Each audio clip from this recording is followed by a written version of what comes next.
Mentioned before the Denver game, you had told Luka you wanted, him to get to a blackout moment, just ahead of a game like tonight, which must be somewhat emotional. What's the message to him, if any?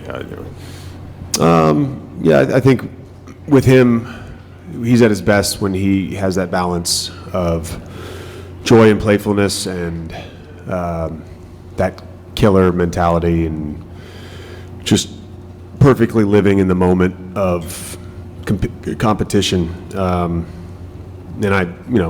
he'll find that tonight. Mavs have had 4 games now, essentially without a big or without their top 3 bigs, but still been pretty good and competitive. What have you seen from them, and what kind of different game plan might it call for? Yeah, I mean they're going to switch everything when they're small. They're disruptive on that end. They're going to crash. Kyrie and Spencer are going to play ISO. Well, they have a few other guys that play in ISO too. But, we just have to win the possession battle, and we have to do a good job knowing who we're helping off of. JJ, it's the Lakers, so a lot of these regular season matchups are going to have a big game feel. But how do you think it can help your group, because they're still relatively new, approach these big games together? Denver obviously was one tonight with all the elements in play, and kind of help your team come together with the hope of doing some stuff, making some noise in the playoffs. We were just talking about this back in the coaches' locker room. I think rather than viewing this stretch as a negative, view it as a positive. It's one of the messages we had yesterday to the group. It's an opportunity to obviously get better, but to develop a real mental toughness and a real hardened mentality around competition, because every game is tough and every game is important. JJ, we asked you yesterday about Max, but AD's not playing tonight, but he's here. You didn't have much of a relationship. My understanding was before you got this job. What was it like working with him? What were your overall takeaways of your experience with Anthony Davis, and I guess the bittersweet feelings of like him being the cost of all of this? Yeah, I'll start with just the fact that I miss being around him every day. He's a fantastic human being, wonderful teammate. For a guy who's a superstar, who's been in the Olympics and won the finals and been all NBA, probably had a decent amount of skepticism with a coach who's never coached before, a former podcaster, if you will. For him to just accept me and be open to a relationship and to coaching was big time. Speaks a lot to who he is as a person, and certainly miss him as a player, but certain inside jokes we had, like he's just a pleasure to be around every day. Coach, are you at all concerned about your team being overly emotional for this evening? Sure.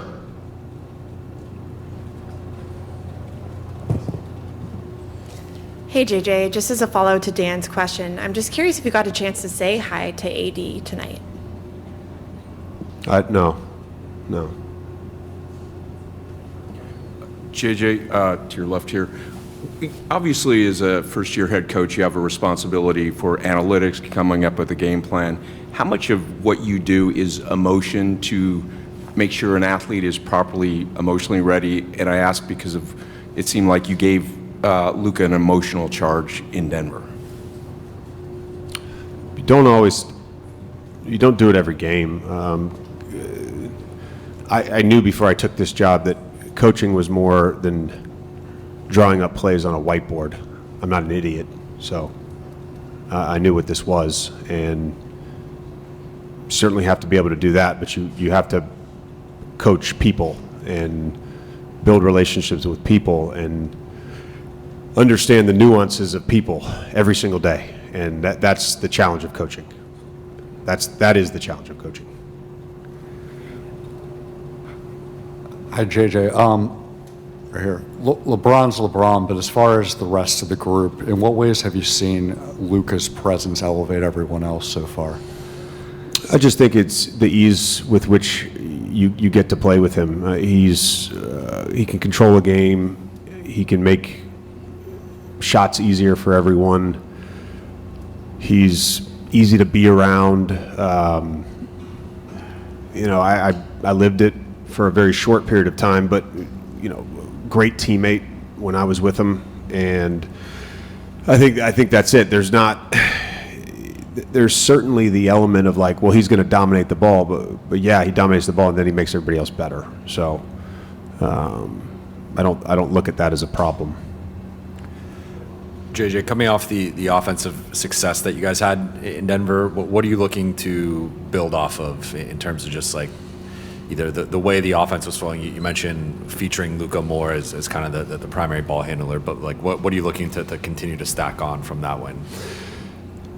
I mean, very, very different game, very different defensive strategies in this game that we're going to face, and they're going to mix in a lot of different coverages and a lot of different looks for us, and frankly, we expect them to mix in a lot of different stuff for Luka. So, again, this is one of those games where you just kind of have to be ready for anything. We prepared our guys over the last 2 days, and then we'll have to see how it plays out in game and make adjustments from there. And kind of a bigger picture question on the offense. We've talked about the higher rate of threes you guys have been taking since acquiring Luka. You guys had certain emphasis coming into the season before the trade. Have those emphasis remained the same even after the trade in terms of the shot quality, the kind of shots you're taking, where they're coming from, even though the process may be different compared to October, November? Yeah, that's a great question. I think the things we're emphasizing have not changed. We still want to look for throw-aheads, throw-acrosses. We want to create mismatches in transition.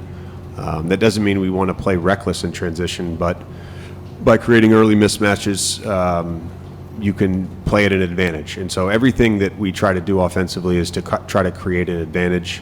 And having someone like Luka on your team, he's an advantage creator naturally.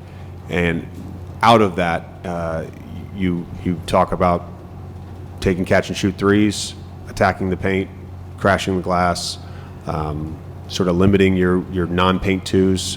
All of that stuff is the same even with Luka. JJ, you and Luka obviously clicked during your short time together as teammates, have remained friends over the years. How do you anticipate, or how have you seen the relationship kind of go from buddies to the player-coach dynamic? Yeah, it's similar to the answer I gave around AD. I've always enjoyed being around Luka. There was you guys brought up some clip of me smiling, looking at him on the bench. It's because he said something dumb. It wasn't because I thought that I get to coach Luka in the middle of a game. No, he said something dumb. But that's how he makes me feel. I mean, that's how he's always made me feel. He gives off a certain level of joy, and I feel that joy, and it gives me joy. That's just how it's always been with Luka, whether that's been as a teammate, when we've seen each other at games that I've attended or called or had him on the podcast, and so different as a coach. I think where him and I communicated the very first day he got to LA was just like, are you comfortable being coached with honesty? And he said, yes. Are you comfortable being coached with direct communication? He said, yes, that's what I want. And I said, okay, great. Then you and I are going to be good. And it has been. Hey, JJ, over here. With all the success that you already have, and when we see afterwards or hear the quotes, the chats that you have with the team, it always seems like you find the right words. How do you prepare yourself to this kind of a game? So how do you deal with that? Well, first of all, I wouldn't say as a coach I've had a lot of success. I'm very new at this, and hopefully in 5 years, 8 years, I can look back and say, okay, I've done some things as a coach. In terms of just messaging, some of that is very instinctual. Some of that is reflective, and sometimes how I want to push or how I want to step back with the group requires a little bit of thought with our coaching staff as well. Again, we have 17 people on our coaching staff, including our coaching associates, and I touch every guy every day, but those guys also touch a bunch of different players every day. And so it's important to know exactly what's going on with the group and what they're going through and what they're feeling.